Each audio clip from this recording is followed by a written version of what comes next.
Hi guys, this is Dr. Arya with Arya Foot and Ankle. I wanted to talk to you today about bunions. I get this question a lot because bunion is kind of a buzzword now.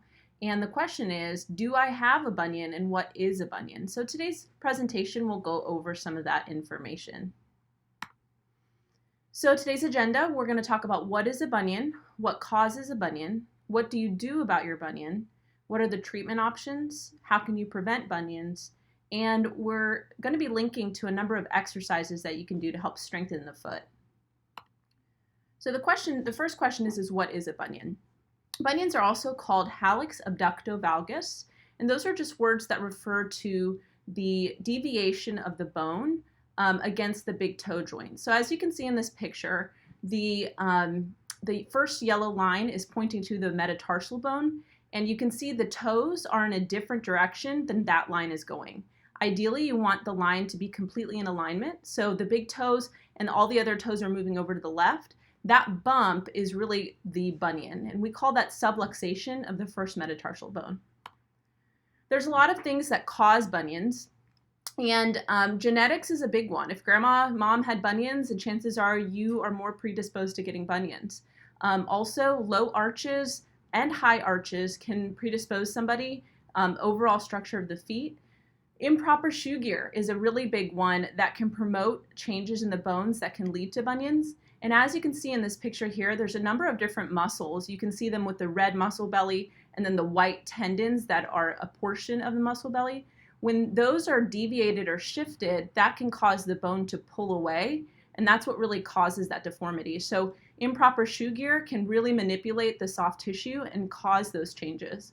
Also, any foot injury or trauma can be definitely a cause of the bunions. Also, arthritis of the big toe joint. There are very many neuromuscular conditions that can cause deformities like bunions. And then there are some genetic disorders, one being Marfan syndrome, and that causes a lot of flexibility to the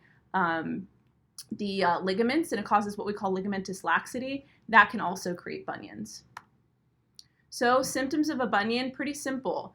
The area is swollen, there's redness, there's pain, and because of that big bump, as it gets bigger and bigger, it's difficult to find shoes that fit. So the question is, do you have a bunion? The first answer to that is you should see your doctor. The reason being that bump could be a bunion, but it also could be an indication that you have some arthritis in the joint.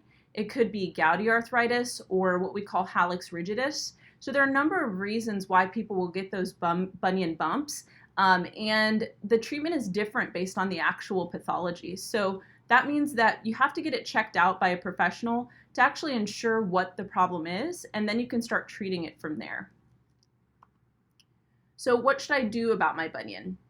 The first question you have to ask yourself is it symptomatic? So is it causing that redness, that pain? Is it difficult to fit into shoes? If it is symptomatic, we have some non-surgical options for relief of the bunion, and those include changes in shoe gear. So that's pretty intuitive. If it's hard to find a shoe that fits, sandals and different shoes that allow more room in the toe box will help accommodate your bunion. So look for our video called Picking the Perfect Shoe. Those are some real-time tips that you can use in order to figure out a good shoe that can accommodate your bunion. Another option for relief is orthotics. Orthotics in general are a hand-molded cast to help put your foot in the right position. This a lot of times will help the bunion from being painful, but also decreases the chances of it worsening because your foot is now in the correct position. Also, injections are an option for non-surgical treatment. That is usually of a steroid and a numbing medicine, and that will decrease the inflammation. But of course, it's still important to address the structural issue, and that's where shoe gear becomes very important. That will keep you from having to get multiple injections. And padding. Padding is a great option. It's just buffering the problem, so keeping that bump from rubbing against the inside of a shoe will help decrease the chance of your bunion becoming painful. There are different strengthening exercises for your feet. They're not going to hurt anything, but they can't necessarily fix the bunion. So they can only help from a structural standpoint. So it's not going to change the actual placement of your foot, but it can help it from getting worse. and it will help with stability and strength in every stride. So every time you walk, if you strengthen those small muscles, they're called interossei muscles, and all those muscles that you see there, if you can strengthen them, that is really important to help prevent your bunion from getting worse and have overall longevity so you can do the walking and the exercise you want to do. We normally don't get a workout for those interossei muscles because we've been wearing shoes all day since we were little. So isolated stretching exercises can really help with that. Surgical treatment for a bunion is always an option, and that's the only way to mechanically decrease the bump and shift the bone over. So this diagram is really nice. It shows the bunion with the metatarsal subluxed, as we showed in that first picture. For the bone procedure, that extra piece of bone is actually removed. It's shaved off with a sagittal saw, and then there's a ligament on the inside of the big toe joint that's cut.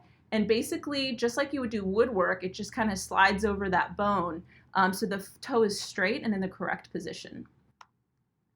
There are some at-home ways to prevent the bunion symptoms from worsening, meaning the redness and some of the changes from worsening. The biggest thing is appropriate shoe gear. That's going to be very important. And foot stretching and strengthening is really important. So watch for our videos on those. If you have any questions, concerns, please reach out to us. You can leave a comment below. We'd love to see you in the office. We're located in Phoenix, Arizona. And click to subscribe, the button below, the subscribe button. And you can find us all over social media. Here are the links. Thanks so much for tuning in. Remember to subscribe and like our channel. Thank you.